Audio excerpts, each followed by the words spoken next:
Et toujours bienvenue et bonjour et bienvenue donc sur la mécanique universelle, l'espace dédié à la mécanique universelle. Nous sommes toujours mercredi 22 février 2023 et je poursuis mes réflexions sur, la, sur le sens et la présence de la création. Pourquoi il y a quelque chose plutôt que rien. Qu'est-ce qui a pu mettre en œuvre cette création, cet univers? Quel est le rôle ou la mission de l'être humain, de l'humanité dans son ensemble? Parce que c'est l'humanité, selon moi, euh, qui, fait qui fait le sens de la présence de l'homme sur cette planète. C'est l'humanité dans son ensemble. C'est pourquoi j'ai travaillé sur l'évolution de l'humanité. J'ai essayé de démontrer sur le site Mécanique universelle pourquoi notre espèce s'est détachée des lois de la nature pour rentrer dans les lois pour construire les lois de la culture, développer un progrès et évoluer à travers ce progrès, partir dans un type d'évolution bien particulière, même si on est inconscient encore du sens de cette évolution. Moi, j'en donne une idée de ce sens. Je dis que l'humanité, le sens de l'humanité, le sens de l'évolution amène l'humanité progressivement vers son ultime perfection. L'ultime perfection, c'est une perfection technique, psychique, etc. Le fait que l'homme ne sera plus un loup pour l'homme, etc. Qu'on atteigne un niveau de paix universelle, de fonctionnement universel. On est en train de travailler sur les structures justement de ce fonctionnement universel. Ça prend beaucoup de temps. On est encore loin du but. Il faudra encore des siècles, vraisemblablement, pour atteindre ce but, mais on travaille à ça. Et donc, une fois qu'on aura construit ce paradis sur Terre, ça sera pour que les êtres humains qui vivent dans cet état de paradisiaque puissent jubiler de cet état-là, être en contemplation, être dans l'éveil, être au nirvana, être dans l'état d'extase. Voilà. C'est donc, on va vers l'état d'extase qui est, selon moi, la fusion avec le principe à l'origine de cet univers, de cette création, et dont nous sommes un bourgeon. Nous sommes des bourgeons en tant qu'individus. Chaque être humain, chaque chose est une partie de cette est constituée de ce divin. Donc, de cette puissance créatrice à l'origine de l'univers. On l'appelle comme on veut, X, l'inconnu, le vide quantique, l'immatériel, le bidule, le machin, ce qu'on veut. C'est pas les termes sont pas euh, sont, sont toujours inappropriés quoi qu'il arrive, puisque on ne sait pas ce que c'est que ce principe cette chose qui de de l'immatérialité, à partir de l'immatérialité, à partir de quelque chose d'immatériel, de hors du temps, qui n'a pas la notion ni du temps ni de l'espace, va créer une chose qui est l'univers, dans laquelle il y a une illusion de matière, il y a la matière sous ce que nous voyons, quoi, hein, mais qui est une sorte d'illusion de dureté. Hein. C'est pas c'est pas une dureté puisque les choses peuvent voilà, ça peut se réduire à de la poussière, ça peut être rien, ça peut être de la vapeur, ça peut être, voilà, ça peut, les formes telles qu'on les voit ne sont pas constitué de façon éternelle, de façon sûre et importante. Pardon. Pardon. Et donc, la, la, pardon. Et donc,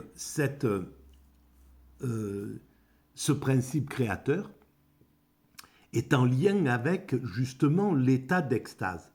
Nous ne sommes pas dans l'état d'extase dans la vie courante, dans la vie ordinaire. Notre conscience ne nous permet pas d'être dans l'extase. On est dans la vie ordinaire parce qu'il faut construire cette humanité. On doit faire évoluer cette humanité. Donc on doit être dans l'état ordinaire de la vie, c'est-à-dire avec nos pulsions, en lien avec notre moi, notre ego, notre tout ce dont parle René Musil, Robert Musil, à travers l'homme sans qualité, donc les qualités, toutes ces qualités qui font que nous sommes cette somme de qualité dans la vie ordinaire. Voilà, on est voilà, là actuellement je me prends pour un philosophe. Je me crois être français et voilà, de tel genre, de telle obédience, de telle façon d'être. Et en réalité, c'est pas ça le cœur de ce que je suis, parce que ça peut disparaître. Je pourrais très bien ne plus du tout être projeté dans un système où tout ça n'a plus aucune importance. Si je suis au milieu de l'Amazonie, c'est terminé.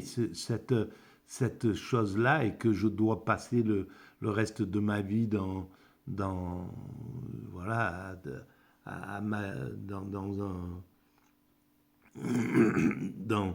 sur le bord d'une rivière en pleine Amazonie, toutes ces qualités dont je m'attribue quelque chose n'ont aucun sens. Voilà. Donc ces qualités-là ne sont pas ce qui est le fond. Et le fond, si on enlève toutes ces qualités, c'est là où cet ouvrage, L'homme sans qualité, est vraiment intéressant. Cette idée-là, je ne l'ai pas lu, hein, mais je pense que ça traite de cette idée-là. On accède à l'extase si on enlève toutes les qualités. Bon, bref. Donc, ce monde est là, et ce que je voulais continuer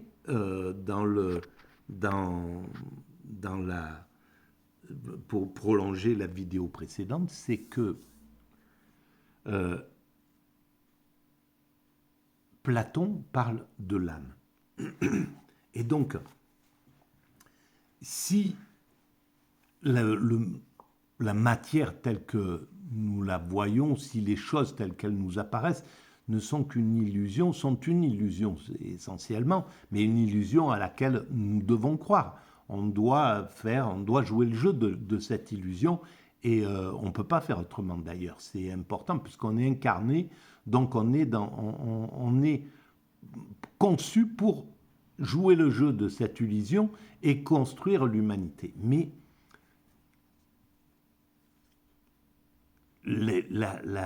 une grande partie de la pensée des spiritualités, de la philosophie, depuis la naissance de ces grandes façons de penser, propose l'idée de l'âme.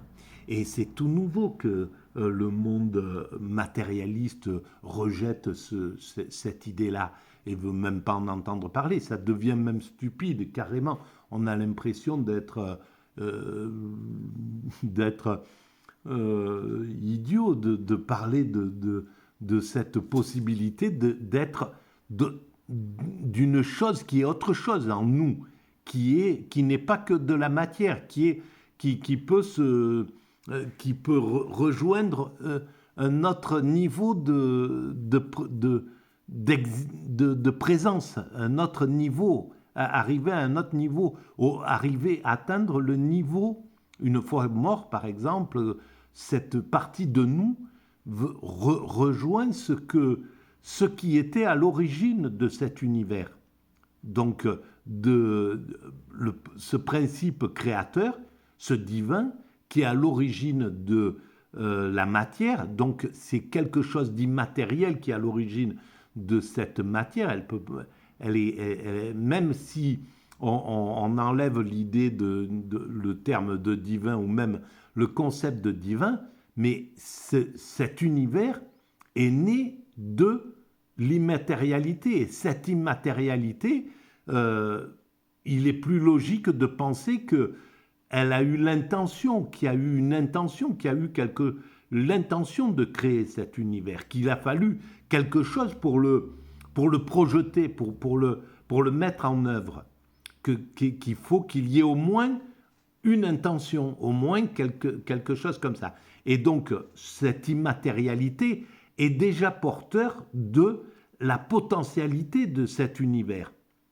Donc, et nous, lorsqu'on meurt, cette partie de nous qui est constituée de cette immatérialité originelle, puisqu'à partir de cette immatérialité originelle, elle s'est projetée dans l'univers.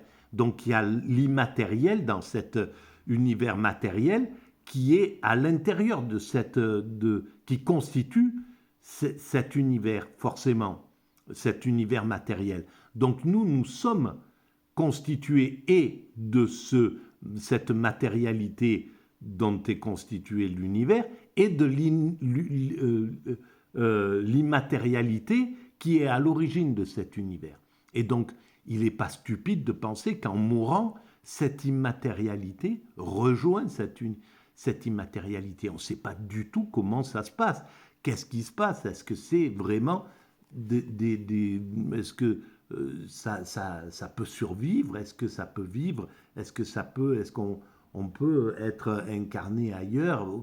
Toutes les positions sont possibles, mais les positions d'un Platon, elles sont loin d'être absurdes.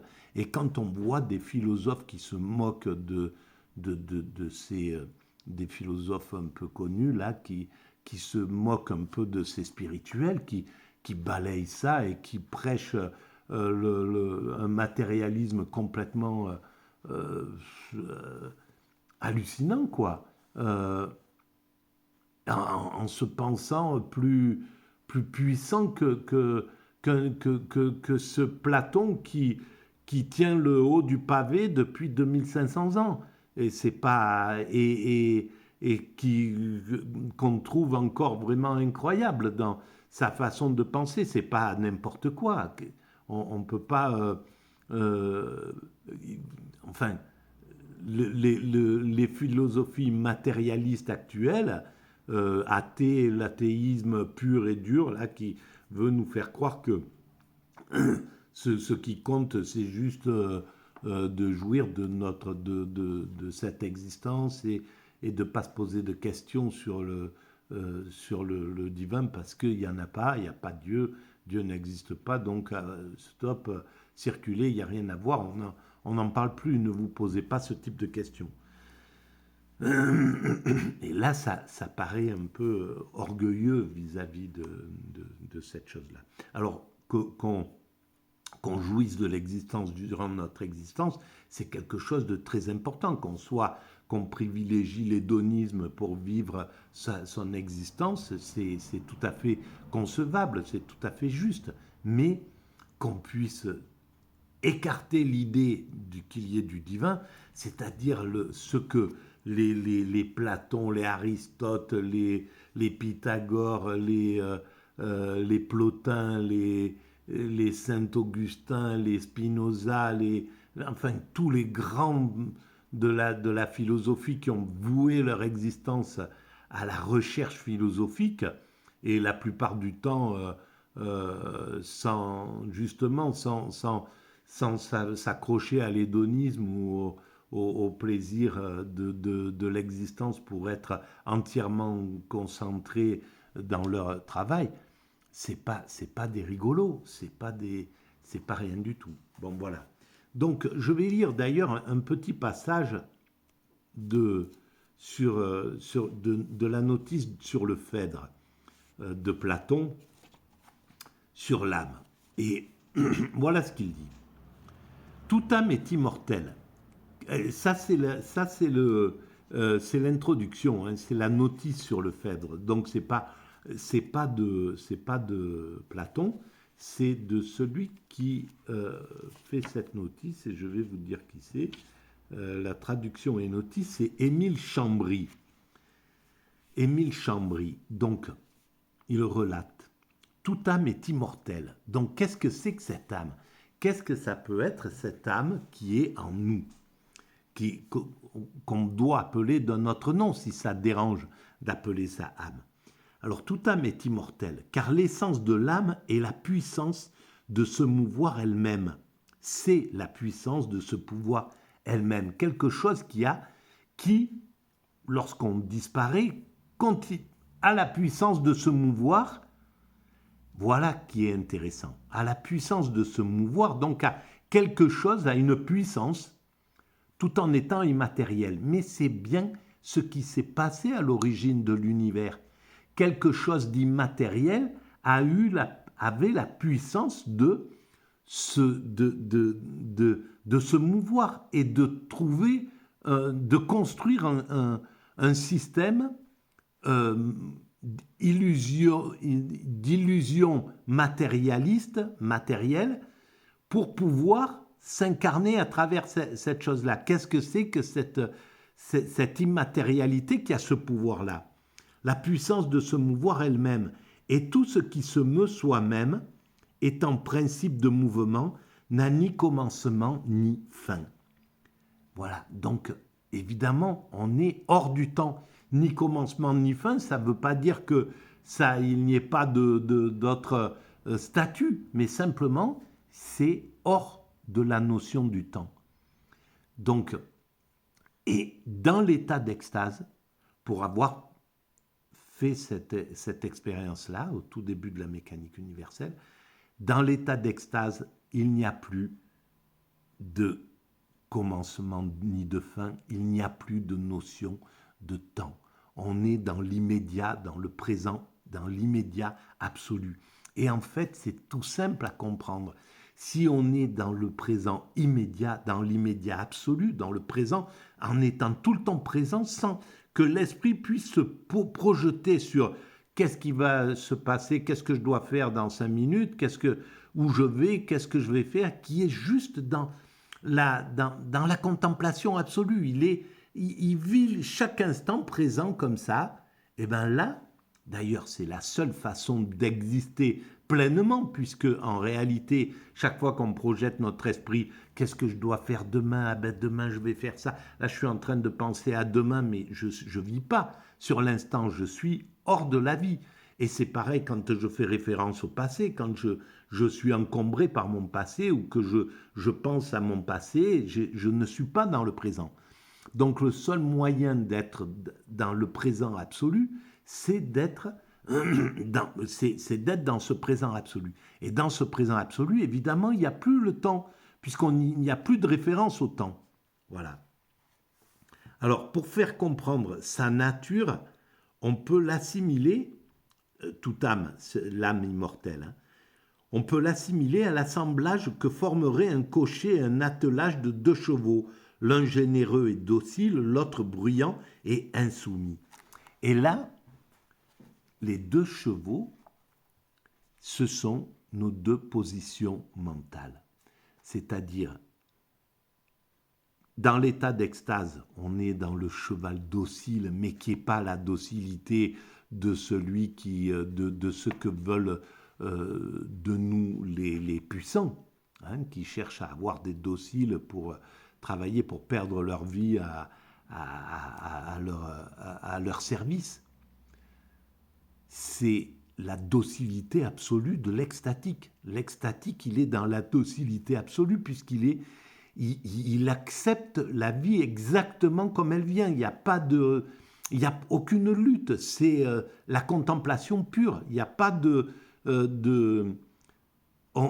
c'est la docilité vis-à-vis du divin, vis-à-vis du principe créateur. Et l'autre cheval furieux, voilà, qui peut, comme je viens de le faire, s'en prendre aux puissants et machin, et vas-y qu'on attaque le système et tout, et les méchants qui sont là-bas, qui nous veulent du mal, qui nous empêchent de vivre notre existence, etc. Bon, c'est pas comme ça que je pense le monde, évidemment. Mais là, c'est pour plaisanter un peu.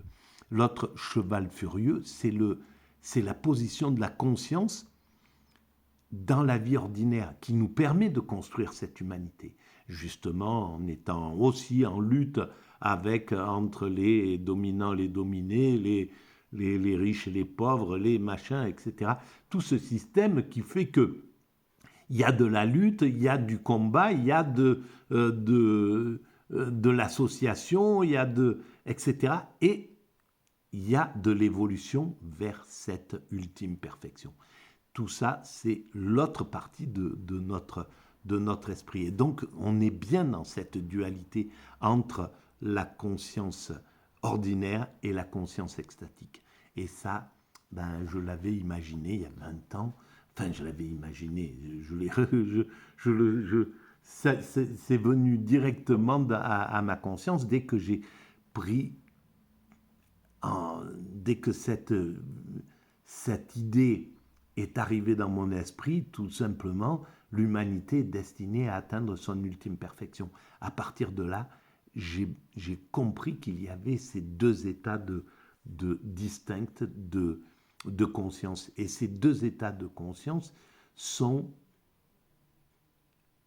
constituent ce que nous sommes. Et le fond de nous, le fond de le cœur de ce que nous sommes, c'est l'extase. Nous sommes extatiques. Nous sommes construits pour l'extase. Par-dessus, il y a ces couches dont parle René Musil, Robert Musil, ces couches de qualité. Voilà, ces couches comme ça. Et ça, vous le retrouvez sur la mécanique universelle. J'avais imaginé aussi cette idée de couches qui sont au-dessus de nous. Il y a des dessins là-dessus. Voilà, je vous renvoie à la lecture de la mécanique universelle.